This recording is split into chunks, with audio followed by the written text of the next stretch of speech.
Hi. You guys remember how to do your slides? No, we'll figure it out. I guess I can read the directions. Well, just turn it on. Did you turn it on? Nope. That's why they were all open. So let's turn it on. So open it up. Oh. Put it up in the front. In the front. Yep. Nope. This technology foolishness. Let me drive.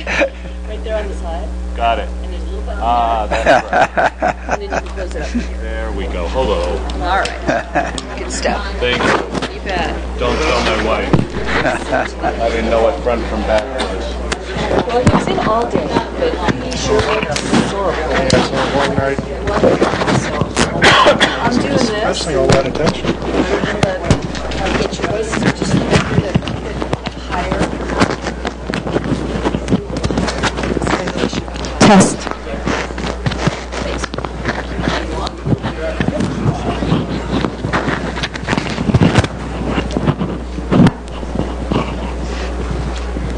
You can turn it on mute when you're not speaking, but just remember to turn it back on. Because I always forget. Where's the mute button? It's on top. A slide button on top. Oh, okay. Yeah, see. Yeah, you slide it to the right. Everybody got quiet. Yeah.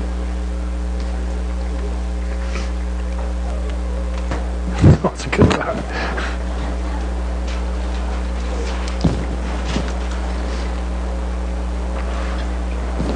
Wow. Left mine at home. Oh, he's turned his cell phone off, and I was going to turn mine off, and I realized, oh, I left it at home. I leave mine in the car. Mine makes noises even when unless I go and Oh, test. yeah, I got to text. Even if I have it all the volume all the way down so that I don't make this weird noise.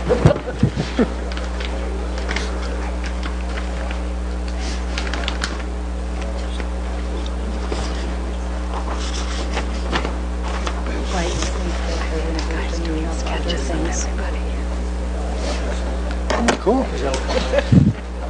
Just wait. Hello. Lost sight.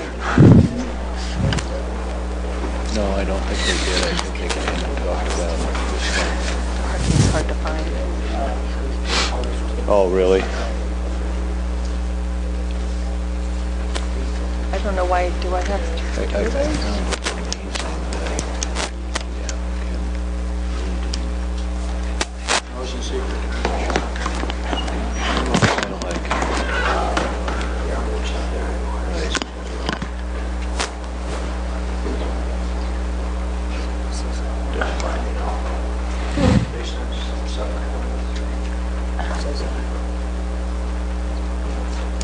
I don't know. Mine's got all the numbers.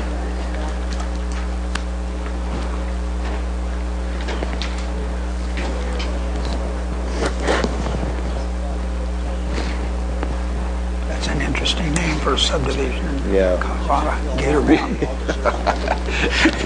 Some inconsistencies there. Test. Gator place down near the sand. It's like a gator farm. Right. Anything, right? Gator Mountain.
lights in the hallway?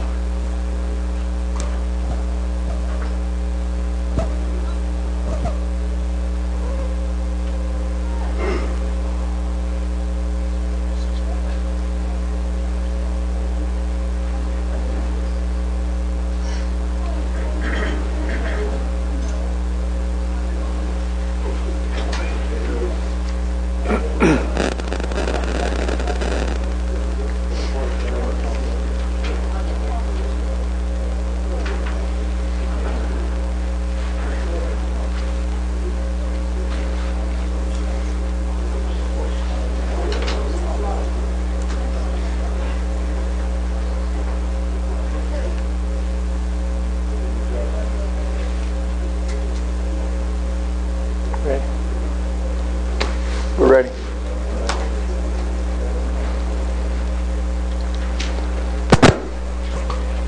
We're going to call the order of this meeting of the 26th of April for the regular meeting of the Planning Commission to order, and we'll have a roll call.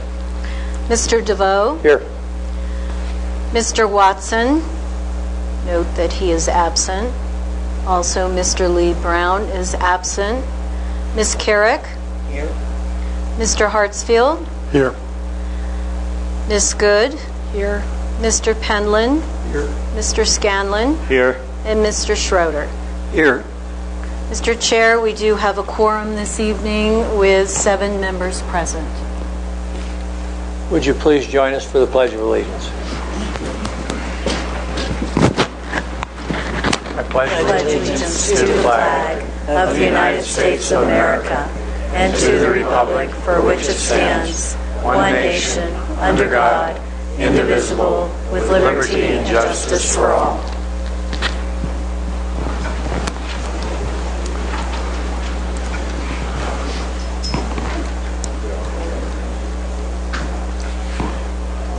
Have you had a chance to read the minutes from April 12th? Anybody have any comments, changes, corrections? Motion? Move to accept the minutes. Second? Second. All those in favor signify by saying aye. Aye. Same sign opposed. Approve the minutes. Before we get started in the public hearing, a couple things we're going to go over. First of all, ex parte or conflicts of interest from the commission, and I'd like to poll each of you. You understand what ex parte is, and understand what, if you have any reason in a quasi-judicial meeting that you're prejudiced or you come in information that you can't make a clear decision on what you hear tonight, you need to excuse yourself or recuse yourself. Everything. Charlie, how are you? Okay? Good. Peter? I'm fine. Jerry? Mr. Hartsfield? I do have a professional relationship with the applicant, and while I don't think my involvement would bias my decision on this, it's not in relation to this particular item, but for clarity and lack of conflict, I do choose to recuse myself on this issue. Okay. Vicki? I live at the top of Sun Valley and Kings Crown. I do not feel I have any conflict of interest. I live probably 3/4 of a mile away at the top. I don't feel I have a conflict of interest. Nor do I. This meeting tonight is strictly for a reconfigure zoning. It's not for what's there. It has nothing to do with that, okay? So if you're going to come up and speak, and you're more than welcome to do that, we're simply talking about zoning, because what will go in there once it's approved or whatever takes place, you'll have another chance to come back here again, okay? And as you should. And all we're going to do here tonight is discuss this, either recommend or not recommend going to council, and then this whole thing repeats itself at council again. Okay, so there'll be another opportunity for a public hearing to go forward with that. Madam, would you like to start? Oh, wait a minute, I got to read the darn thing Please first, do. don't I? Yes, thank you. Well, that's got a lot of northeast and 13s and this and that. ZON 18-002. Quaking Aspens Village zoning. Consider request to reconfigure the existing zoning of multifamily residential suburban, known as MFS district, and community commercial CC districts, such that the MFS district is situated on the northerly 11-acre parcel of the 13-acre tract, and the CC district is situated on the southerly 2 parcel of the 13-acre tract, with a physical address of 19569 East US Highway 24, and located on the northeast 1/4 of the southwest 1/4 of Section 130, Township 12 South, I think that is, Range 68, west of the 6th Prime Meridian. City of Woodland Park is requested by M3XP2 LLC applicant and Gary Edmonds, Quaking Aspens property owner. And this is quasi-judicial. Now, Good evening, Planning Commission. Before I get started into the actual case, I did want to inform the audience of the public hearing process for a quasi-judicial case so that you will know what to expect this evening. First, there will be the staff's presentation, and then the applicant will have a chance to present. The Planning Commission, during those presentations, has the opportunity to ask questions of the staff as well as the applicant. And then the chairman will open the public comment portion. That is when you will all have an opportunity to come to the podium. You do need to state your name and your address clearly for the record. And then we will close the public comment after all of the folks who are interested in speaking have a chance to approach the podium. After the comment period, then the applicant has an opportunity to answer questions and rebuttal. Then the Planning Commission will ask any final questions. Once they have heard all the testimony related to this case, then they will deliberate. They will discuss the case and their opinion based on their findings. After they have deliberated, then the chair will encourage a motion. They have an opportunity again to discuss that motion, and then there is a vote. Just for clarity, this case will move forward to the City Council. The City Council is the final authority for making the decision on this case. So the Planning Commission is a recommending body. They will recommend either approval or denial this evening, or they may even choose to continue the hearing to another time. So that's how the meeting will progress. Now I will move into my report. And I wanted everyone to know right up front that the staff is not supportive of this request, and that the staff will explain the context of that decision, the inappropriate land uses at the proposed location, the justification and findings that I have analyzed with this application, and the specific reasons for this recommendation for denial. So with that, I'm going to begin with the context. And the first thing we look at is its general location of the 13 acres is shown by the yellow star, and it is on the southeast side of Woodland Park, and it is on the gateway to Woodland Park coming up Highway 24, or as you leave Woodland Park going south at this point or eastbound down the pass. But coming north or westbound, you can see that on this USGS map that it's about 1.5 miles from the center of town. So that's the general location of the 13 acres. With an aerial view a little bit more focused in, you can see Highway 24 in red, and the star is the location of the subject 13 acres this evening. and that you can see coming north into the gateway of Woodland Park on the westbound lanes. These are actually separated lanes in the highway.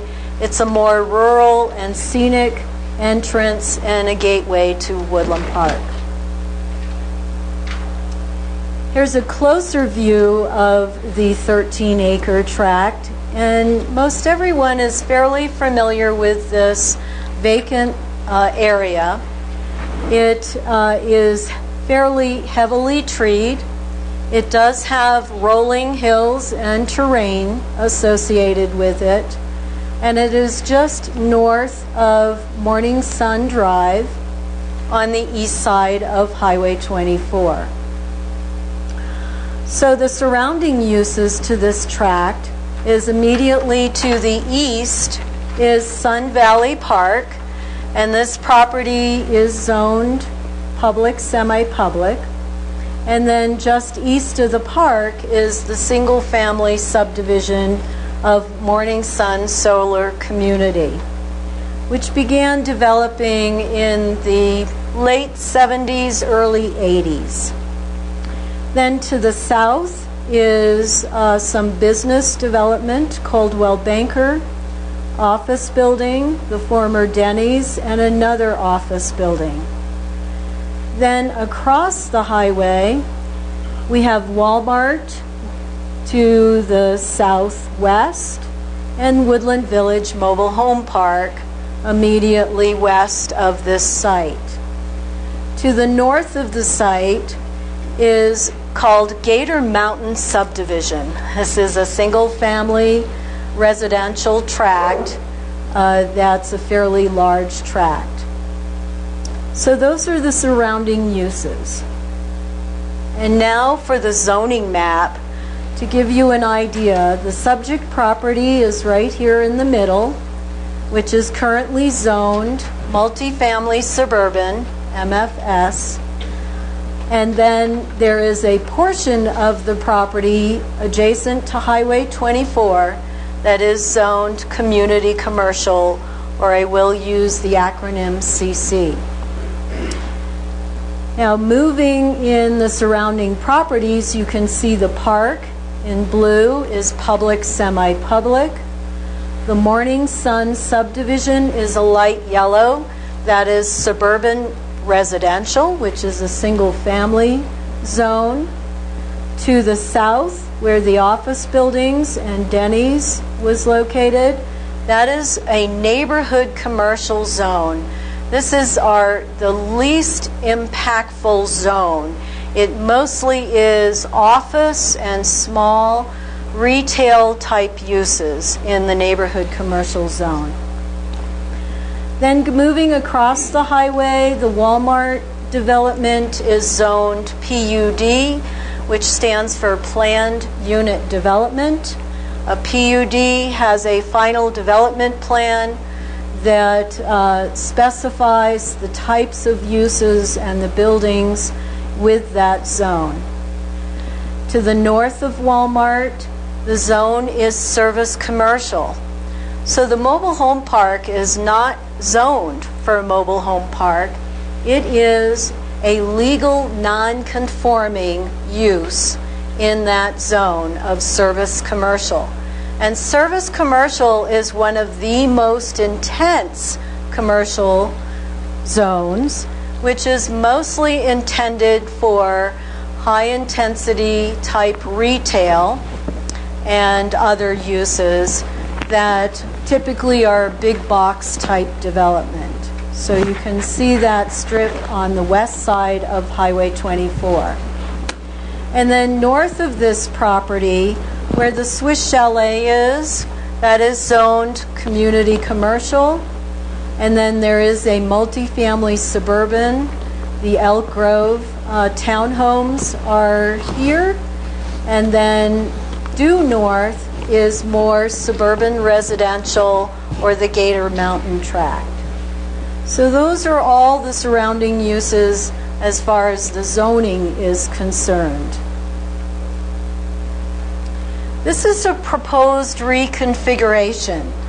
that the applicant has submitted, and they are proposing to move the community commercial portion that was situated adjacent to the highway to the southerly portion of the 13-acre tract. And this community commercial tract is approximately 2 acres. It is 260 feet north of the Caldwell Banker property and occupies the most southerly portion. And then north of here, the remaining 11 acres would remain as multifamily suburban. So the mix stays the same, it's just reconfigured. However, it makes a huge difference by the location of the community commercial here adjacent to the neighborhood commercial zones and the multifamily adjacent to the highway. And I'll explain. I do want to share with you the exhibit as it compares to the zoning map so that you can all see where the multifamily suburban tract abuts the highway now and the community commercial tract is now adjacent to the park, the public property, as well as neighborhood commercial. So this is a representation of the reconfigured zoning map, should it be approved. I wanted to share a little bit about the history of this property. In the 1970s, it was known as the Mountain Meadows Mobile Home Park, and it was in Teller County. It wasn't until January 3rd, 1985, that the mobile home park was annexed into the city. And at that time, the mobile home park was served by a septic system. And it did not meet the city's standards for a mobile home park. And one of the conditions of that annexation was for the property and the development to be improved to meet city standards. The developer at that time, or the owner, who was Kerry Carpenter, had 5 years to comply with those improvements. He did not make that first 5 years. He was able to get an extension. But it had been rezoned in 1986 to C1, which is Central Business District, and a C2, which is Office and Professional. And on the C1 property, he had intended to develop a motel when sewer service was feasible. That development did not go forward, obviously, of a motel. And in fact, in 1991, there was a cease and desist order on this property from the district attorney's office due to the fact that raw sewage was surfacing on the ground. And of course, then the mobile home park was abandoned at that time. So since 1991, this property has been vacant. And then in 1996, it was rezoned as a result of an overhaul of all the zoning within Woodland Park. And in 1996, this tract was designated PUD, Planned Unit Development, although it had no development plan associated with it. And then 4 years later, the owner, Mr. Will Brown, approached the city to rezone the property as it is zoned today. So its current zoning has been in place for 18 years.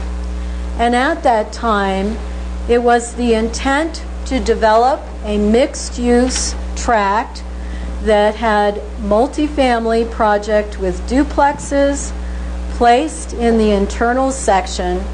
Single-family units is what he intended to build adjacent to Sun Valley Park. And then commercial development within the few acres along the highway.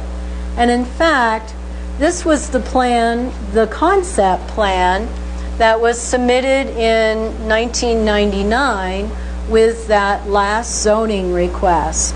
So the community commercial was along the highway in this unusual shape, but it was more to take advantage of the valleys that are there.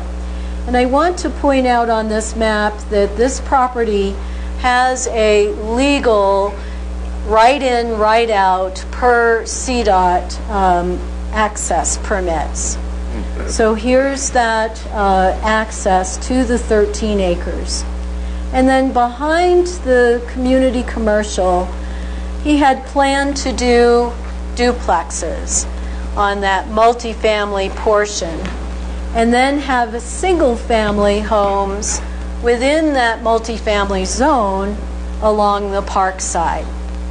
So I just wanted to share this, the thought of how this property was going to be developed 18 years ago, and that it was to create a land transition from the commercial use along the highway to the single-family residential by Sun Valley Park.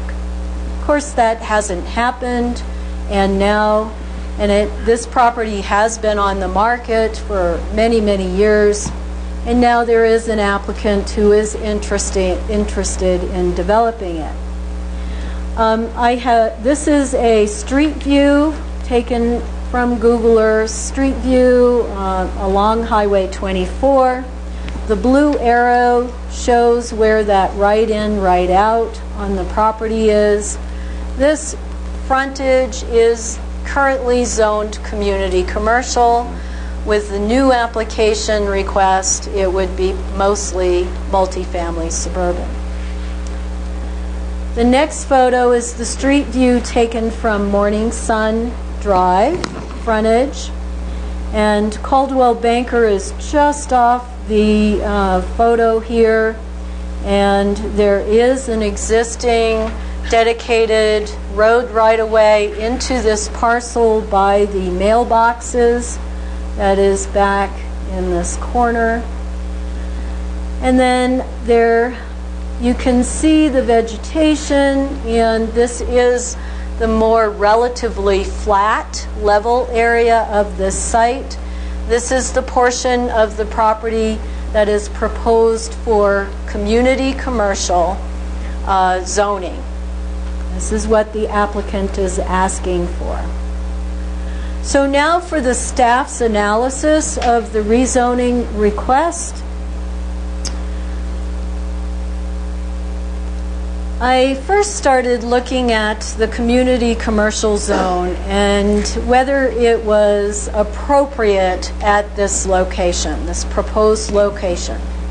There are 75 total uses in our matrix that could occur within the community commercial zone. So anything from an office and various types of retail. There are 41 of those 75 that are conditional use permits. And a conditional use permit for the audience is required to go through a public hearing process with the Planning Commission and the City Council, and it must meet the 11 criteria that are in the section of our code of 18.57. There are also 34 permitted uses, and a permitted use is less intensive. There are fewer issues to try to mitigate, and it is reviewed administratively by the staff. Although we do post the property when we have a permitted use, and we do send letters and allow the public to come in and take a look at what's being proposed and provide input. And we usually share that input with the applicant. So the conditional use process is through the public hearings with Planning Commission and City Council. And the reason for those conditional uses is that there could be potential impacts that need to be mitigated. That is why it is called conditional, because we usually apply conditions to that use. There are 15 conditional uses in the community commercial zone that are not allowed in the neighborhood commercial zone. So I've identified those on this list, and they range from campgrounds and furniture repair and outside storage, gasoline service stations, vehicle repair shops or auto repair shops, truck and trailer rental, contractor and construction services with outside storage, ambulance service, motels, hotels and suites, lodges and inns, fast food with drive-in or drive-through services, farm, ranch, and garden supplies, mini-mart, including self-service gas stations, or that's a convenience store, commercial warehousing and storage, mini storage, and warehousing for personal property. After I reviewed the 75 uses and these 15 uses, it was obvious that this property should not be allowed to be zoned at this location community commercial. And those findings are based on the fact that the CC uses are too intense and creating negative impacts such as generation of excessive traffic, noise, light pollution, litter, trash at the proposed location.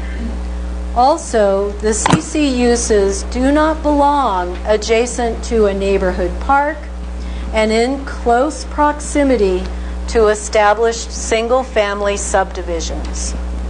The CC uses belong immediately adjacent to an arterial highway, as currently situated with a forested hillside buffer at the rear of the existing commercial tracts. Then I looked at the multifamily urban zone. There are 20 uses within that zone, 9 of which are conditional uses and 11 are permitted uses.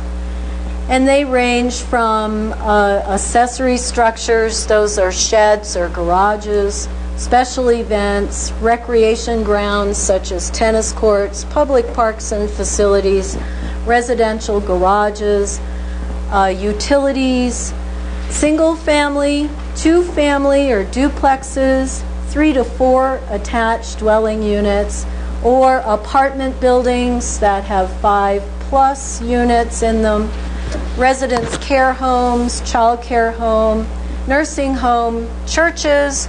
Places of worship are allowed anywhere within the city as long as they are processed as a conditional use.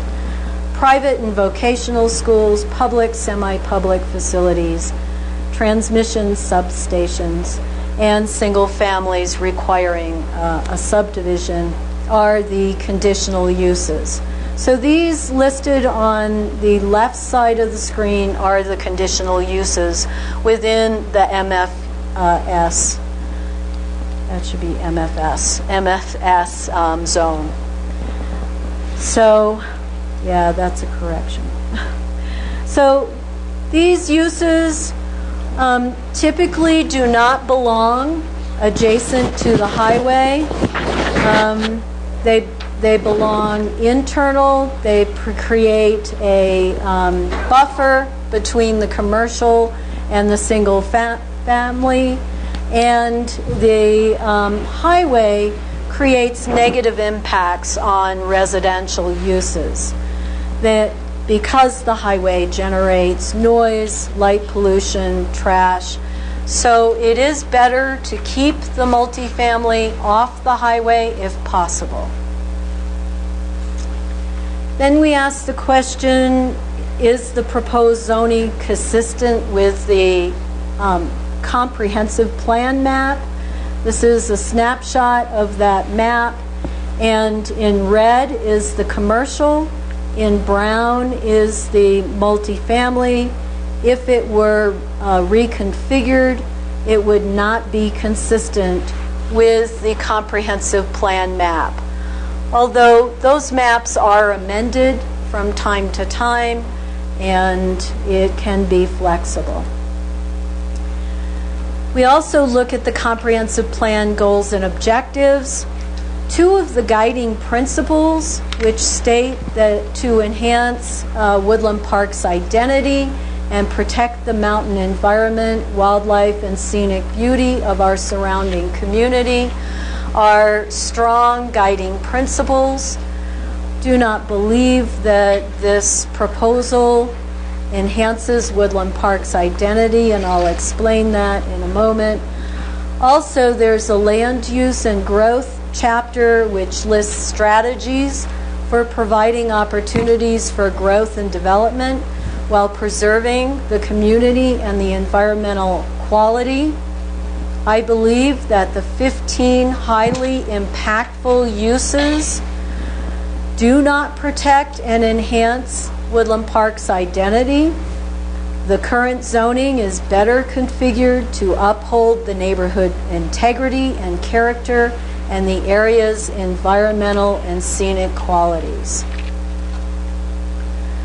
So the scenic value, I believe, will be harmed with these intensive uses on Morning Sun Drive.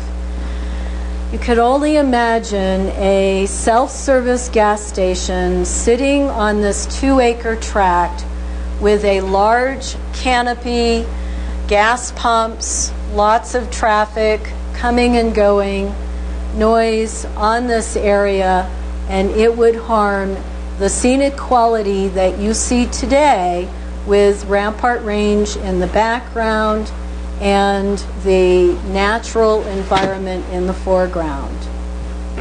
So community character and design objective 1.1 of the comp plan is to promote design efforts that enhances Woodland Park's small town atmosphere, provide present-day conveniences while protecting the mountain environment, wildlife, and scenic beauty that surrounds the community.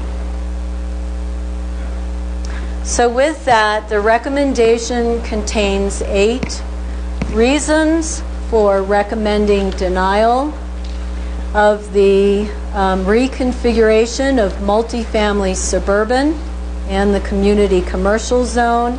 As described by the findings, the 15 more intensive uses allowed conditionally in the CC zone are incompatible with the surrounding zones, primarily the neighborhood commercial zone and the park zone and the single family zone.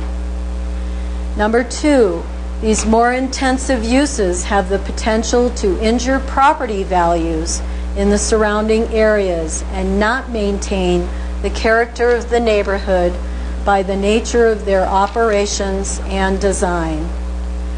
The potential CC development is not in harmony with the existing uses.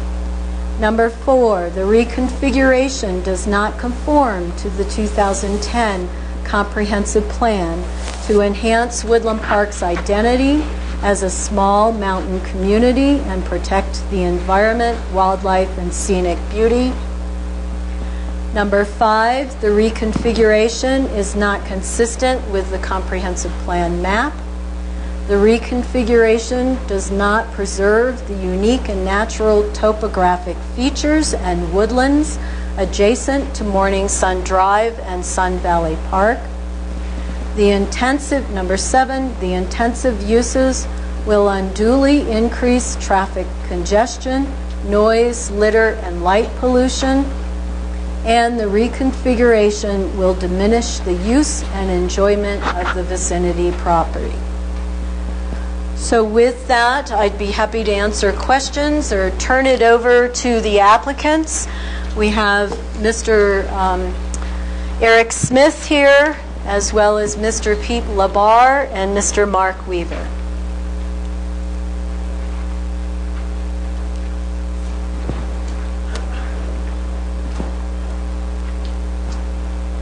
Good evening.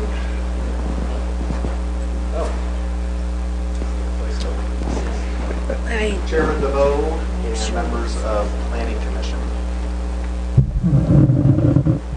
Good evening. I'm Eric Smith. I am a principal with M3XP2. We currently have the property under contract, and we're here representing M3XP2 along with the owners of the property who have owned the property for a number of years, and they of course support the application for the change in zoning configuration on the property. My address, or actually our address, is 750 East Highway 24, Suite 202, here in Woodland Park, Colorado. Yes, my name is Pete Labar. Again, 750 East US Highway 24, Woodland Park, Colorado. So we're here tonight to talk about a changing of the zoning districts. We're not asking for a rezone. The property is already currently zoned multifamily suburban. It's already currently zoned community commercial. So it is a reconfiguration of the zoning districts. We are actually suggesting to reduce the amount of commercial property from the current 3 acres to 2 acres. So we're actually reducing the commercial intensity as it relates to the 13 acres in total. Commercial, as you guys probably know, generally is planned on corners. If you look, no matter what community you go to, commercial is located along major highways, on commercial or on corners where there are traffic signals. This is a classic example of where commercial wants to sit. Multifamily is also located along major highways, adjacent to major highways, and next to major highways. Trail Ridge is a good example. It's located along Highway 24. There's been no impact whatsoever to leasing those units along Highway 24. And frankly, that's a developer issue, whether they want to build adjacent to Highway 24 or have some kind of buffer, and that's something that can be done with design from a multifamily perspective. One of the items that's been brought up as one of the reasons for denial focuses around 15 potential uses that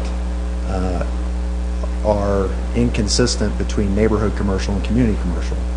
Well, we already have community commercial on the property, and moving it around the corner puts it on the corner and closer to the residential homes, but not next to the residential homes, next to other commercial uses or the park. So there are buffers between the community commercial and the new location and the single family units. Those 15 more intensive units require us to go back through another process, another public process, conditional use permit. So it's not as if there's carte blanche. We can go build one of those more intensive uses. It has to go back through a public process, which allows the city and the community to provide input and to develop a project that can mitigate whatever those impacts might be. Some of those more intensive uses, for instance, if we were to take some kind of storage, would actually have smaller amounts of impacts, lesser impacts, than say an office building. An office building has much more traffic, much more light, much more opportunity for noise than say a self-storage project, where you have very little traffic, very little noise, very little light. So they're not necessarily all more intensive uses.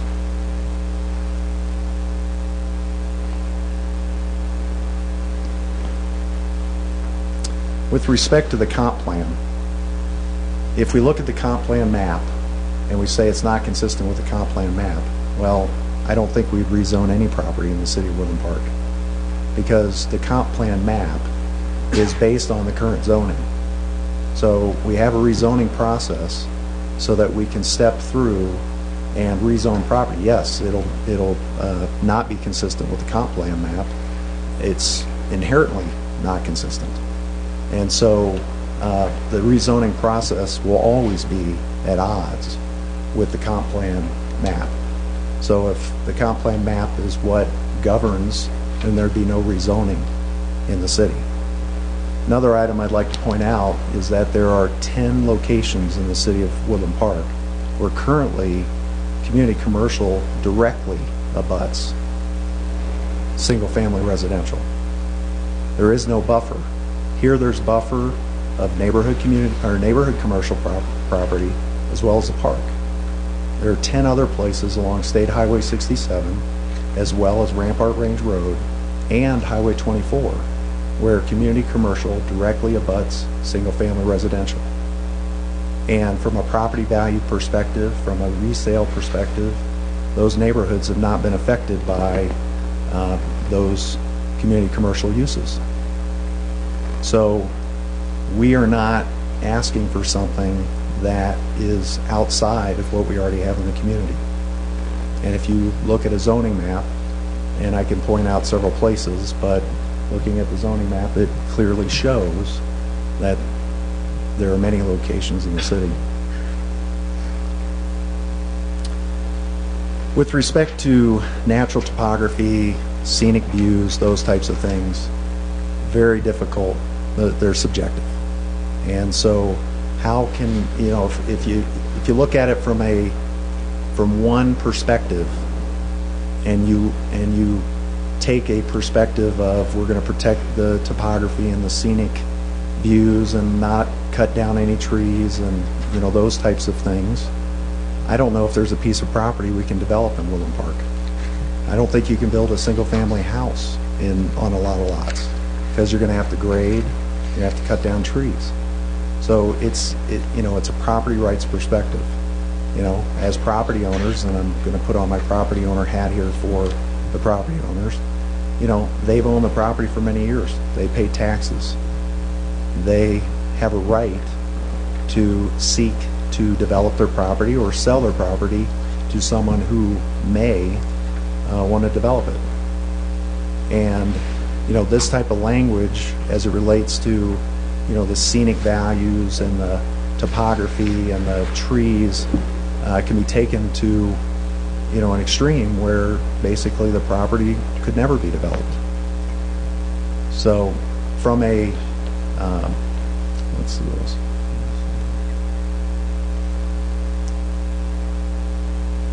I think that covers most of the items that Ms. Riley brought up. I guess I'll say that, and Pete, you can add here if you want. We respect the planning process. I have spent a great deal of time sitting in your seat as well as sitting on city council. And I've had a number of applications come before me. And I've worked with staff throughout the years, you know, 14 years, give or take. And I respect their evaluation of items. And this is in no way anything negative directed towards staff.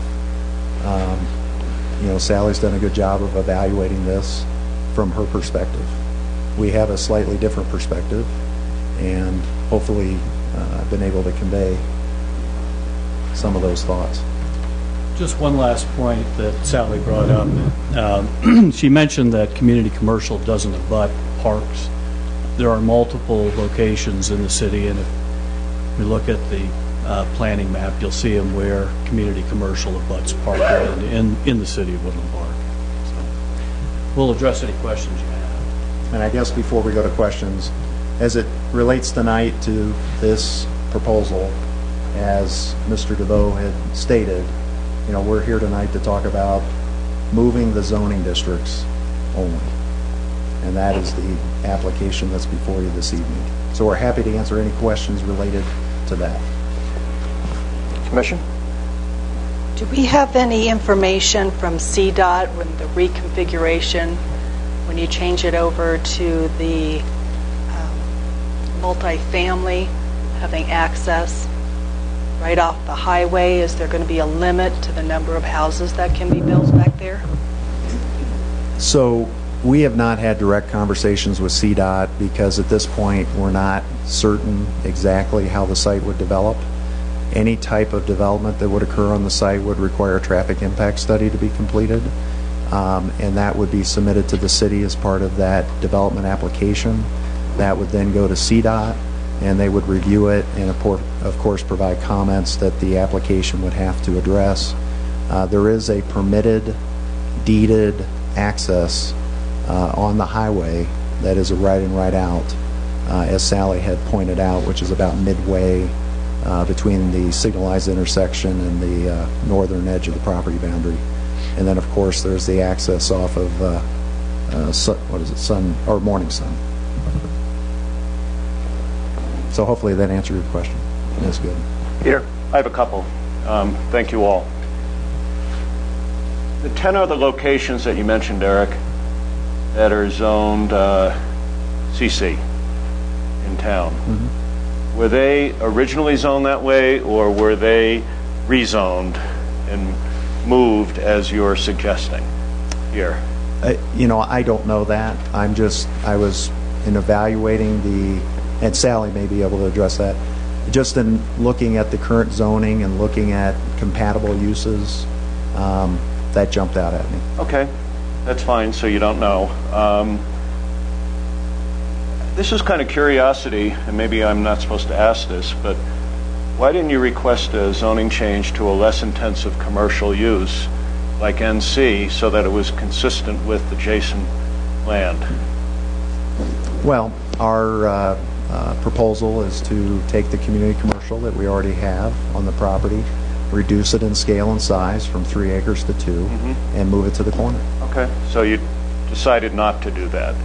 Well, as the applicant, we make a proposal, and it wasn't a decision on our part.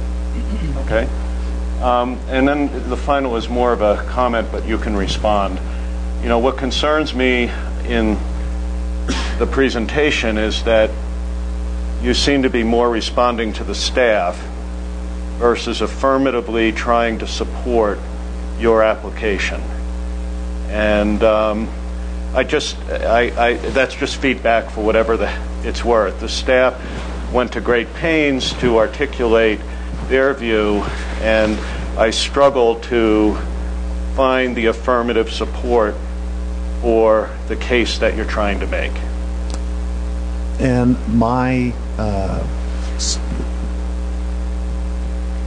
I guess our belief in why this should be supported and approved this evening is the fact that the property is already currently zoned multifamily suburban and community commercial. We are looking to move the community commercial property to the corner, which is consistent with general planning guidelines. If you go down to any type of community and you look at where commercial is located, it's located on corners, on heavy, large roadways with signalized intersections. That is a planning, I don't know what you want to call it, but it's something that is the very common. And so from a support perspective, we believe that this is smart planning. We believe that this is the way that commercial should be situated at this type of location. Okay, thank you. As a follow-up question to that, probably can't answer this off the cuff, but if that were proposed as an NC instead of a CC, would it make a dramatic change in the residential? Yes, it would. Anybody else? I've got a question. On the front view of Morning Sun Drive on the frontage, on the lower right-hand or mid-right-hand corner, it shows a double line, which means no left-hand turn. See the double line right here? So if you go commercial, how are you going to get in there when you can't cross over? And how are you going to get trucks in there? Well, that is a dedicated intersection that is open and available today, not just for this property, but also for the Caldwell Banker building. So I would suggest that that double line has been painted there and would be allowed to be changed to allow for left turns, because that is the way that that intersection is designed today. And do we have any proof to that the city feels it would be okay to turn left just before, right after the stoplight? Just real quick, if it remains multifamily suburban, there's going to be left turns from people turning into there anyway. So the folks that are going into Caldwell Banker, folks that are going to the mailboxes that are situated right in that little turnoff, all have to make a left-hand turn. I'm certain they're not going around or turning further east to come to make that right-hand turn in there. So it's happening now, and either way, with a multifamily suburban, this is the ingress-egress into that part of the property. I guess the other thing I would point out is when an application comes forward for development, be it multifamily suburban, community commercial, those types of items would be discussed. That, in my opinion, is not a zoning, a reason for supporting zoning or not. It really, that, from a property access perspective, the property has access to that location regardless of what type of zoning is in place. Do we have any studies or anything showing why we do have the double line at that point? No left-hand turn basically is a double, or no right-hand turn, I mean, depending on which way you're coming. That was really painted there to help guide the traffic safely through the curves. But Mr. Smith is correct. When a development application comes forward, then it will be looked at to restripe that area. Question. And we're not talking about what's going to go there. That's another time down the road. Are you prepared that if the traffic counts and the different studies that you do show that there's a major increase in that intersection, you're prepared to widen that street, widen that intersection, maybe 2 right-hand left turn lanes per left? Are you prepared to do that if the findings from CDOT and the different studies from your traffic engineers suggest that? The reason I say that, you don't want to create a mess and then have to fix the mess. Right. So we have to anticipate that, and you guys do that well. The short answer is yes. Any type of traffic impacts would be identified within a traffic impact study, which would be based on the proposed development. And of course, we would get comments back from CDOT and the city. And if improvements are required to support the development, they would have to be built. Similarly, we had to put in a right turn lane along Highway 24 to support the apartment development. That was something that was done. Okay. Other questions? No other questions from the applicant? Thank you. Any questions? Thank you, guys. I'm sure you'll be back up later. Any questions for Sally? No, hers is really clear. If not, we shall open up a public hearing. Public comment, I think we technically call it. She always corrects me. Okay. First one on the list is Chapman. And please state your name, address, rank and serial number, all that good stuff. I have some of that. Okay. My name is Christina Chapman. I live at 260 Sunridge Court. I'm just behind the park. We, as a community, are concerned about the reconfiguration of the 13 acres, not because it would enable anybody to better use a property or not better use a property, but merely for the fact that any homes that might go in that multifamily unit or multifamily suburban area will not be buffered from the highway. Their homes will be accessible from the street, from the sidewalks that are already there. All of those CC zoned areas in Woodland Park, I've looked at the 2009 zoning map and the current zoning map. They all have been zoned in the same way for that number of years at least. They've been zoned in the lengthways along the highways, along public thoroughfares, to block multifamily housing from either large SC zones or highways or road usage. Those multifamily areas have blocked the single-family homes from the rest of it. So there kind of is a layering system within the zoning maps. Along the highway, you have the commercials of some sort, whether it's neighborhood commercial, CC, SC. Then you have the multifamilies behind the neighborhood commercial or CC. And then you have single families or more multifamilies behind there. So they don't necessarily, all of the zoning maps portray that they do not want homes against the highway. That would create a bad situation for the people living there that would be living in those units, as well as people coming into the community. It would show people's homes rather than the beauty of our trees or the aesthetic of our businesses. So that's why they're zoned that way. In our comprehensive plan, rezoning this in this way, reconfiguring the zone in this way, will go directly against our comprehensive plan for the city. In the city, we not only have a comprehensive plan, we also have a municipal ordinance code, and I'm sure you're aware, because the city goes by this every day. But the municipal codes and the regulatory documents for Woodland Park all reference the comprehensive plan. CRS 3123-206 states that the master plan of a municipality shall be an advisory document to help guide land development decisions. However, the plan may become binding by inclusion in the municipality's adopted subdivision, zoning, platting, planned unit development, or other similar land development regulations after satisfying notice, due process, and hearing requirements for legislative or quasi-judicial processes as appropriate. That being said, our comprehensive plan is spoken about in three different areas of the municipal ordinances, making it a binding document along with the zoning map.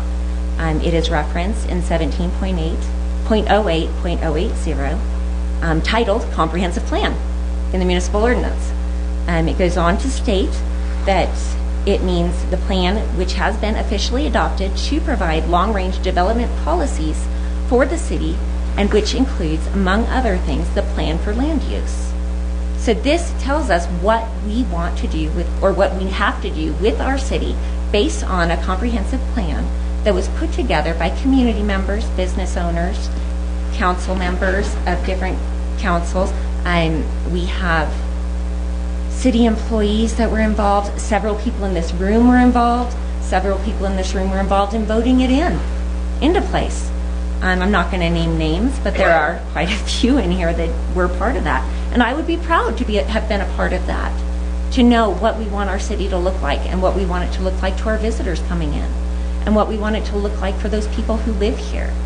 We did buy a house here and we did know what that zone was. And we are not opposed to any development there. We just want the correct development that will fit with our community and the zoning that fits to buffer the homes from the highway in the way they're supposed to be. I lost my place, I'm sorry. So in order to change a comprehensive plan, a zoning map, or a municipal ordinance, I'm sure you all are aware, but I'm going to let everybody in the audience know, there has to be public hearings and amendments made prior to any action being taken on land use proposals. That is actually directly written both in the municipal ordinances and in the Colorado Revised Statutes. And I can find those for you if you like. I did not cite them today, but I do have them. And then finally, why, as a commission of volunteers for the city of Woodland Park, would you want to vote against a plan that was created by community members and voted in by council members and commission members? The current zoning configuration is what the people of our city wanted, as well as what some of you in this room wanted. There was one court case, Apple versus City and County of Denver, a few years ago, and the court found and established the mandate for the state of Colorado that says the landowner is not entitled to the most profitable or best use of his or her property. They bought it as is, with the zoning as is. They should use it how it's supposed to be used. please do not vote against the people of Woodland Park. Thank you. Thank you for your homework. Thank you. Do you have any questions?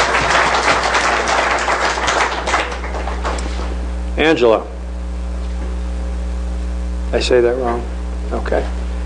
If I try to either pronounce the first or the last name, whichever I got the best chance at. Okay. Hi, everyone. My name is Angela Clute. I live at 320 Morning Sun Drive. I'm actually going to be reading a statement from Greg David, who lives at 760 Sunrise Circle. He was unable to come tonight, but he wanted to share some of his thoughts. I can't hear you. I'm reading a statement on behalf of Greg David. He lives at 760 Sunrise Circle. He wasn't able to be here tonight, but he wanted to share some thoughts with you. He says, "My name is Greg David. My wife and I own the property at 760 Sunrise Circle. I'm talking to you today to voice my objection to the reconfiguration of the 13 acres referenced in the application zone 18002. Since zone 18001 was submitted and withdrawn, I've had many conversations with Sally Riley of the planning department. Each time I've interacted with her, she's said, more or less, someday every piece of property in Woodland Park will be developed, and we should all strive to get the best building, facility, or use for each property in our town and for the citizens who live here. I think we're all in agreement that we want the best for our community, the best development, the best use, the best buildings possible. But I would argue that if you as a commission allow the developers to reconfigure the 13 acres, you'll be in conflict with wanting the best for our city. Because, as the applicant has stated in their plan, future development plans for the property have not been decided at this time. There are too many opportunities for different buildings, facilities, or businesses in the matrix use, either permitted or conditional, to predict or guess what will end up there, and let alone if it will even be the best or even a good fit. I recognize that the applicant is trying to make a case that the overall zoning for the property is not changing because it's still community, commercial, and multifamily. But without knowing the applicant's objectives, you just don't know, nor can you predict what will come next. I know that Ms. Riley outlined the possibilities for this in the staff report to you that was presented tonight.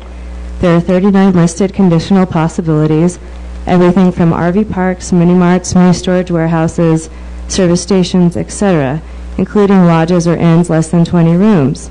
Have you seen the lodge-type building at Peakview? How about the lodge-type building down the hill at Rocky Top Campground? Fast forward 5 to 10 years. Is that what you want at the entrance to the town of Woodland Park? Some of these activities have been proposed in this general area in the past and have been rejected.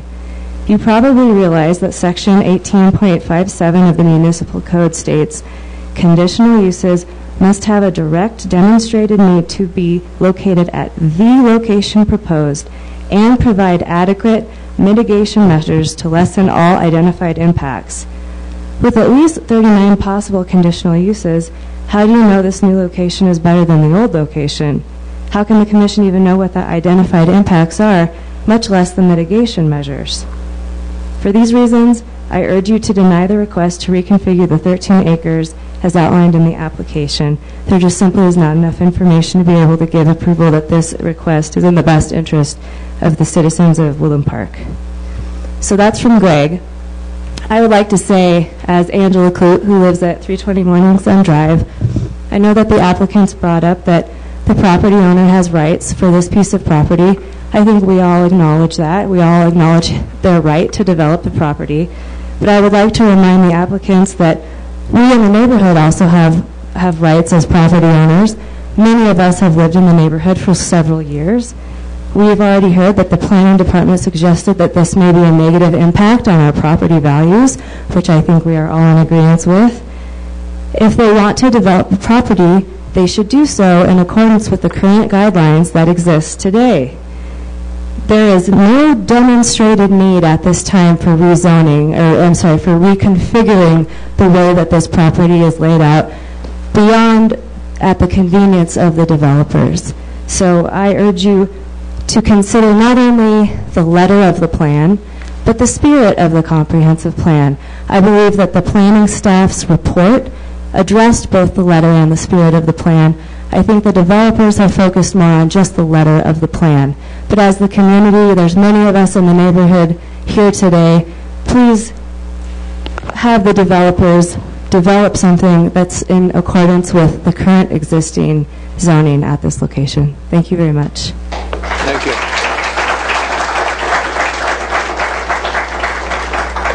Mike? Mike is next.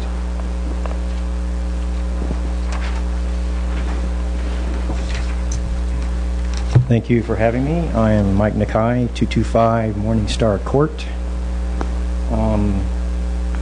Basically a pitching wedge away from the proposed CC development. Some of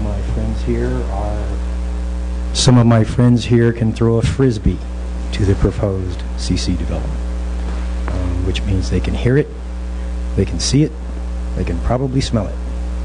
Okay. I'd like to, this is somewhat of a unique neighborhood in that we have a main entrance on Morning Sun. So that's a common egress there. It's also, the CC area is at the bottom of the valley, and all of the homes go up in the hills to the north and to the east. So I'd like to, I hadn't really thought about this until just a few minutes ago. How many of you here can see this proposed CC area from your property? How many of you would drive by it on the way in and out? Okay.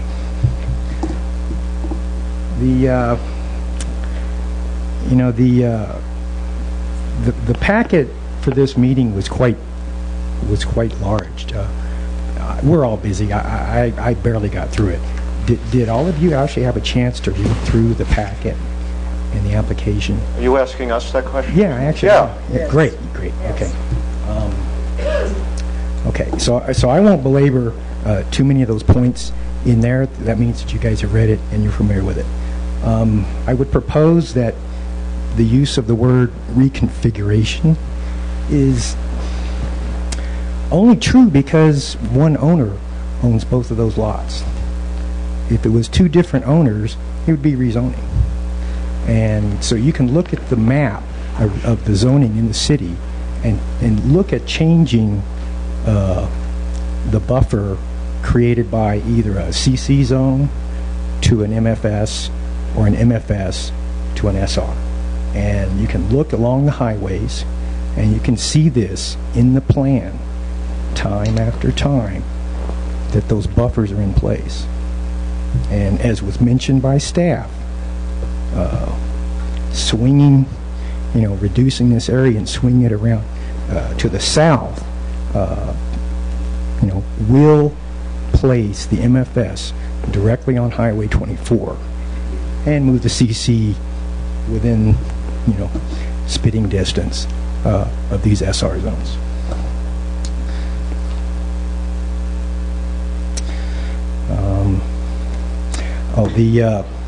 In respect to the comprehensive plan, I understand that there has to be a mechanism to change the plan, okay?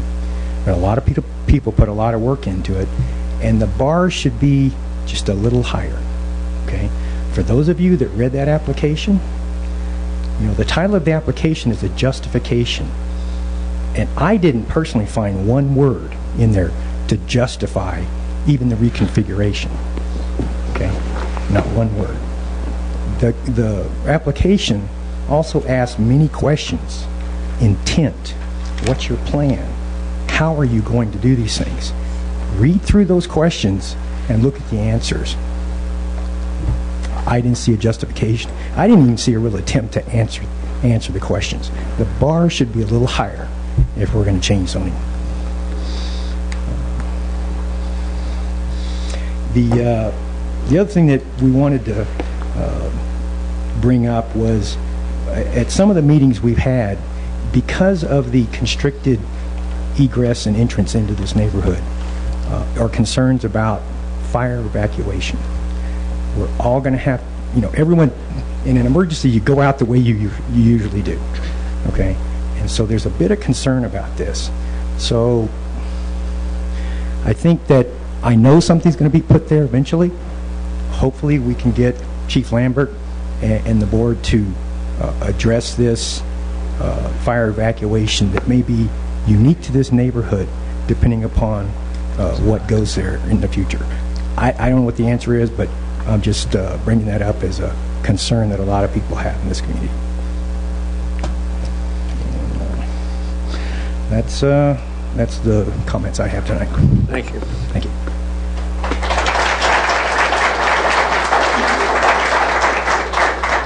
Carol Schrader. Well, it was already said, I bow to the first two ladies who spoke. I thought they were great. It takes away everything I was going to say. Thank you. Arnie Spartans. I'm getting down that I can pronounce the names.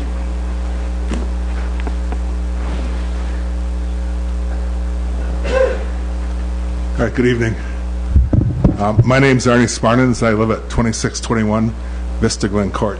I do want to acknowledge the Planning Commission's role in the creation of the comprehensive plan too, and they're also responsible for the ongoing action planning. So, that was overlooked, but that's not why I'm here. So, but thank you for the work with that and your predecessors. My input is there is no justifiable reason developers should be able to do the extreme rezoning of their property or portion from multifamily residential suburban to community commercial. This is not a simple reconfiguration of a parcel of land. With the proposal on the table, the neighborhood would lose its residential transition buffer that exists between the single-family housing and the heavyweight development of community commercial. This is a radical change in zoning, and it sets a dangerous precedent to how we do land use in Woodland Park. This rezoning proposal should not even warrant consideration and should be withdrawn. Personally, I also own vacant land in Woodland Park. I would not have the audacity to bring forth the rezoning proposal that would allow a campground or a gas station on that land, even though I could make a lot of money and fulfill what I could argue is a community need. It is simply not permitted by zoning, and I know that. My neighbors also know their best interests are protected by zoning. People buy their property knowing that the inherent value of their investment is defined and protected by the zoning of their property and the zoning of the nearby properties. Developers who buy vacant land know the zoning of the property they purchase and that their plans will be constrained by what the zoning allows. The city simply needs to say no. The existing multifamily residential suburban zoning should remain where it is. The heavy-duty commercial zoning should remain where it is, adjacent to the highway and isolated from the neighborhood. We zone for a reason, and we need to consistently reinforce that. Save the community and everybody else a lot of time, money, and hassle. I would just request you simply withdraw this rezoning proposal now. Thank you.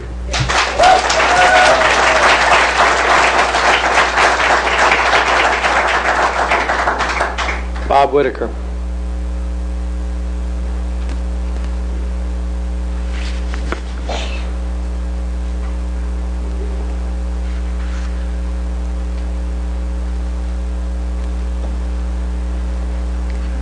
Bob Whitaker at 1000 Sun Valley Drive. I'd like to just withdraw my comments because I believe what's been spoken has been pretty well covered for my concerns. But I would like to comment that I am impressed with the City Council or the City Planning Commission's evaluation of the situation, and I concur with their recommendation. Thank you.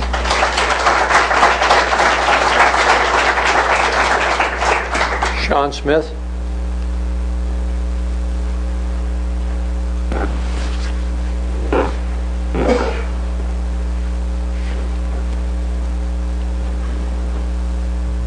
Good evening. Good evening. I'm Sean Smith. I live at 630 Sun Valley Drive. I also echo all the previous statements, so I'll keep my comments shorter. My concerns are about moving or the reconfiguring. Is I don't hear the end state. The strategic vision of what am I going to do? What's it going to look like when I get there? And then how am I going to get there? What are the resources? So I have a lot of concerns about how much of this potential reconfiguration is the city going to have to absorb from addressing. Sorry, that's my alarm for my daughter to do her. The alarm for my daughter to do her PT exercises. So I snoozed it, so that cuts my time to a few minutes. But the environmental impact. So we heard before that at one point that septic came up, so I worry about the environmental impact if he's going to move some things. I worry especially about the potential extreme use of the land. What if that business goes down and it's a gas station? Some other things. When he moves and you have the multi-family, the MFS thing there is that is against Highway 24. And I'm a board certified pediatrician, and having seen children get run over by cars, unfortunately, in my career, that's a safety concern if he's going to move that commercial. At least when the commercial was along the highway, he didn't have the risk of the multifamily. So I know that there are things that a developer could do to mitigate that risk, but I think that there needs to be a more definitive vision on any kind of recommendation that's got this kind of impact for the city of Woodland Park. That's all I have. Thank you for your time. Thank you.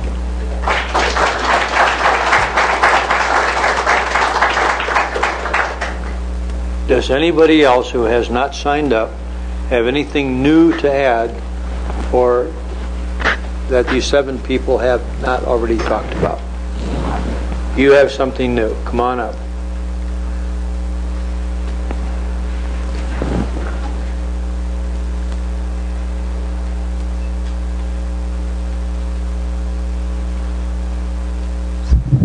Pull it down. I can't help it. I'm short and getting shorter all the time. Judy Malich. I live at 300 Morning Sun Drive. The only thing I want to add, I agree with everything that has been said tonight, but the only thing I want to add is I live at 300 Morning Sun is the 3rd house after you cross Sun Valley Drive. So we have a pretty good buffer zone between the highway and our house, but it's uphill. Noise travels uphill.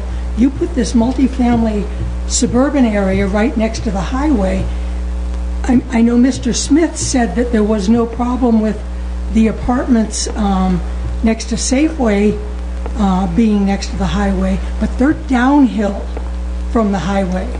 These multifamily suburban homes would be uphill, so they would get maximum noise all the time from that highway, and it is noisy. I mean, I can hear it from my house. So that's all I wanted to mention. What was your name again? I'm sorry. Judy Malich. Thank you, Judy.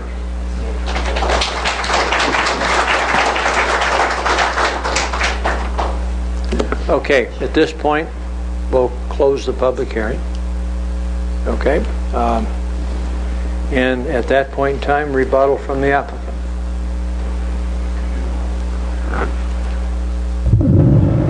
Well, I'd like to start out by saying that I do appreciate the public process. You guys may not think that I do, but I do. And it is your right to come and speak. And we had a neighborhood meeting that was well attended. And what came from that meeting is some changes in the way that we're approaching what we may do. And so we did hear some of the thoughts that were given to us at that meeting. And so I think a lot of items were brought up related to the things that we discussed previously with traffic and noise and those types of issues. And we could go through each one of those in greater detail. But I think that as it relates to what we're asking for tonight, we're asking for reconfiguration. That's what it is. We're reducing the amount of commercial area on the 13 acres from 2 acres or 3 acres to 2 acres. The community commercial already goes to the corner, albeit a small piece, and so it's not as if it won't be visible from that intersection. It will be visible from that intersection. The community commercial property as it sits today is on the lower part of the property and would require grading and such to occur to make that happen and flatten out those pads. And the multifamily suburban that's shown is up on the hill. So there is going to be no screening really from the highway. It's going to be up higher anyway. So there's not a whole lot that can be done there as it relates to where the community commercial sits relative to topography. The multifamily suburban is going to sit higher regardless. So it is going to have that noise. those are things that have to be mitigated when you go to design of whatever the development is going to be. How do you mitigate these items, whether they're noise, traffic, or lighting? Those are all things that we have to address with the city. If it's a conditional use permit or requires some kind of public process, we have to obviously satisfy the public comments and the comments from the board. So we believe, the last thing I guess I would point out is that the city code allows for rezoning property without identifying what type of use. And that is something that I know has occurred time and again. So if we are here tonight, based on the city code, asking for the property to be reconfigured, the zoning, put it on the corner, which is good planning principle, because that's where commercial wants to go. We have many locations in the city that have community commercial directly abutting single-family residential. We have places in the city where we have multifamily abutting Highway 24, not just Trail Ridge, but there's the property behind the Swiss Chalet. Yeah, if you look right here on this map, you can see the obvious. Swiss Chalet sits right up here. And this is multifamily suburban right on 24. So, from a multifamily development perspective, it's the developer that takes the risk whether or not there's an issue with somebody who doesn't want to live next to the highway and deal with the noise. Maybe you don't get as much rent for those units. That's the developer risk.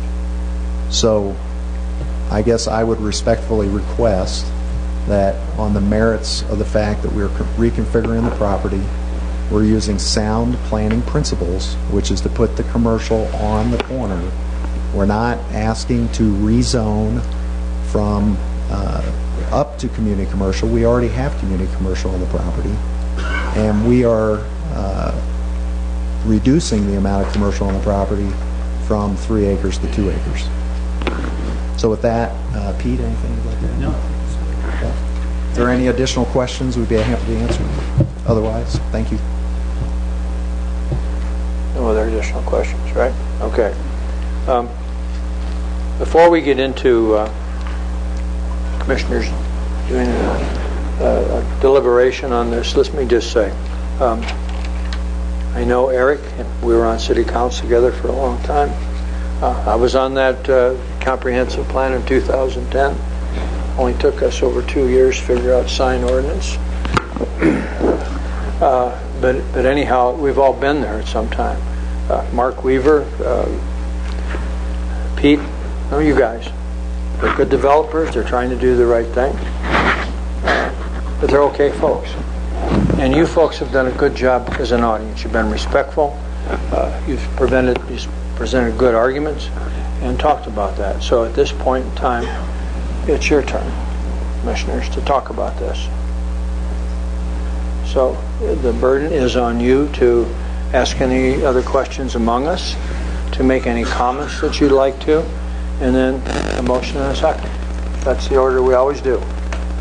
Do we have anybody that'd like to make any comments concerning this? I asked all the questions that I had. Jerry? Yeah, I do. I do appreciate the fact that you're bringing it down from 3 to 2 acres, but I do feel like a buffer is needed from the highway. Charlie? I have a curiosity question. Excuse me. How binding is the comprehensive plan? Just kind of overview from your perspective, Sally. Yes, thank you for that clarification. The comprehensive plan is an aspirational document. It's a guiding document, and that is why the municipal code asks whether the development, the proposal is consistent with the comprehensive plan. But in order for it to be truly binding or regulatory, It has to, the municipal code must express that. Our municipal code does not adopt the comprehensive plan as a regulatory document. So a little bit of clarification to the state statutes that Ms. Chapman referenced, that the municipal code must specifically adopt it as a regulatory document. And I very much appreciate the comprehensive plan. And John, I too worked exhaustively on the comprehensive plan. I just wanted clarification of that because we kind of get into a shady area when we point to the comprehensive plan as a justification or lack of justification. And I just wanted to make sure I understood that. Thank you. Peter, did you change your mind? I changed my mind just quickly. Okay.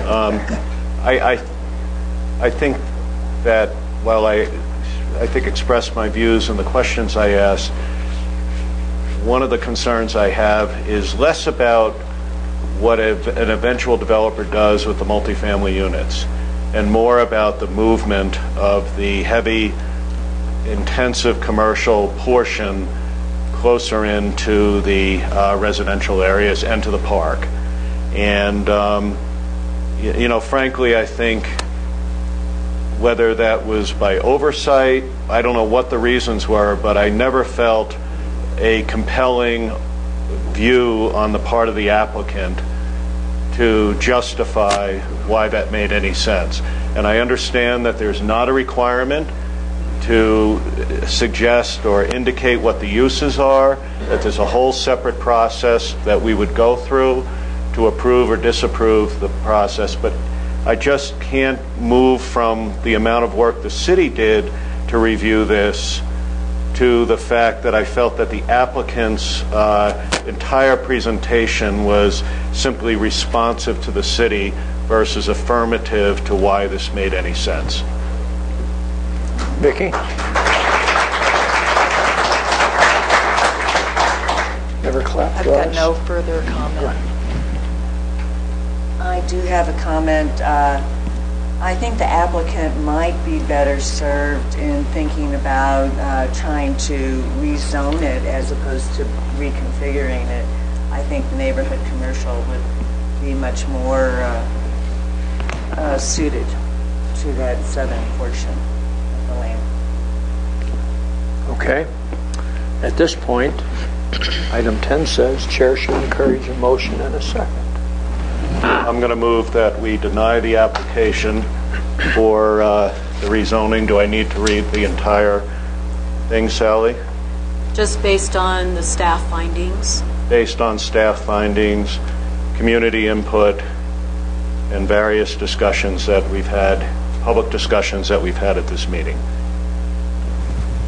And I second that motion. Any further discussion of options or anything on the motion?